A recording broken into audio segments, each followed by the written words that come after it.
Hello, I'm John Carter, and I'm a candidate for sheriff in Dundee County. There seems to be a lot of information that is going around the community about my prior disbarment from practicing law in the state of Nebraska that occurred about 11 years ago. It's back in 2011. So, what I want to do is to share some information that is not being shared with you concerning that. Um, the Nebraska Supreme Court disbarred me based on an allegation of misappropriation.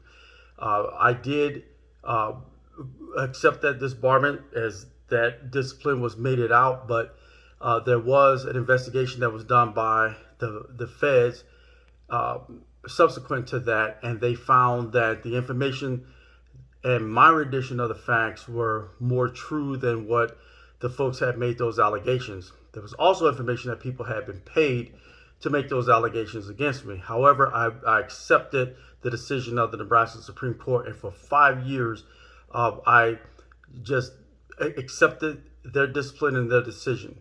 Now, although there was an investigation done subsequent to that, which stated that I was eligible to be reinstated, and there were facts that would have exonerated me, I stayed away from the practice of law, came back to law enforcement because I did have a history of being an exemplary law enforcement officer. Now, I've been in Dundee County acting as a deputy sheriff and even chief deputy for about 5 years.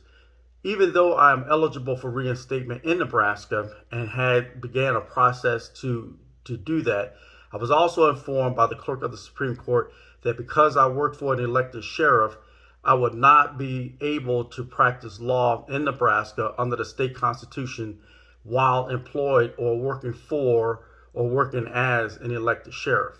So I had to make a decision. Either I get my law credentials back and have them reinstated as an attorney and get out of law enforcement altogether, or I start all over again as an attorney rather than to stay the course of where I am now.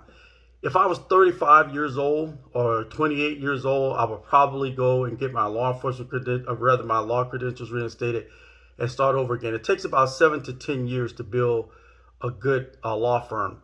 However, at my age, that is not practical. In life, it's not where you start, but how you end.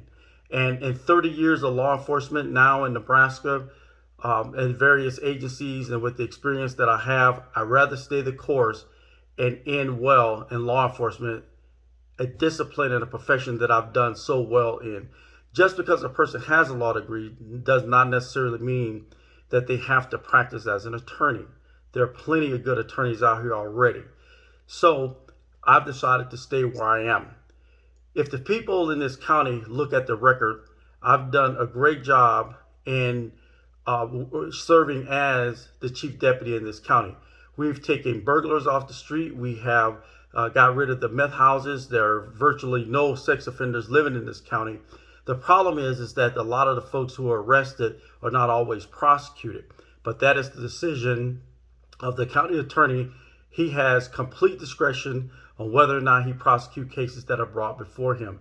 There's not very much that we can do about that except maybe to hire a special prosecutor in cases that we feel that are pretty high profile or against persons that we deem a danger to the community, and something needs to be done about it. Now, I have all the law enforcement credentials that I need that if I am elected to start the job on day one. I have all of my certifications in place. I have my law enforcement management credentials in place. If my opponent, on the other hand, is elected on the LB 51, which is now the current law in Nebraska, he would not be able to operate a law enforcement vehicle. He could not even carry a gun. He can have no contact with the public in a law enforcement capacity at all until he becomes certified in the state of Nebraska. If there was some reason that he was allowed a waiver to even ride in a vehicle or ride with the FTO, he would have to do just that. He would have to always ride with a certified field training officer and never do anything on his own as a sheriff until and unless he was certified and went to a management class and passed that. So I would encourage you to keep those things in mind, that a man who is running for the job would not be able or eligible to take the job that he would be elected for should he be elected on day one. it would take at least 15 weeks for him to get to the academy. And if he successfully passed, he would still have to go through the management course under state law and then pass that as well. So this county will basically be dark without law enforcement for nearly 5.5 to 6 months. And you'll also have an inexperienced person with no law enforcement credentials at all, with no law enforcement experience at all, running your county. Criminals are very experienced. And I submit to you that if it's known that the sheriff who is elected, should my opponent be elected under the circumstances, I'm quite sure that all of the work that we've done to rid this county of those types of personalities that were causing mayhem in this community will probably come back. That's no guarantee, but that's a probability that that could and may happen. So I appreciate all of you that have the confidence in my abilities to lead this county. You don't need a law degree nor a law license to serve as a law enforcement person in Nebraska. However, my experience and my level of education that I have, having those credentials and having had practiced law here, which I have the option to go back and do that again if I so choose, brings value to the community in my mind. And maybe I'm wrong about that, but I just think that that brings value to the community rather than the other way around, as some of the supporters of my opponent are trying to point out to the community.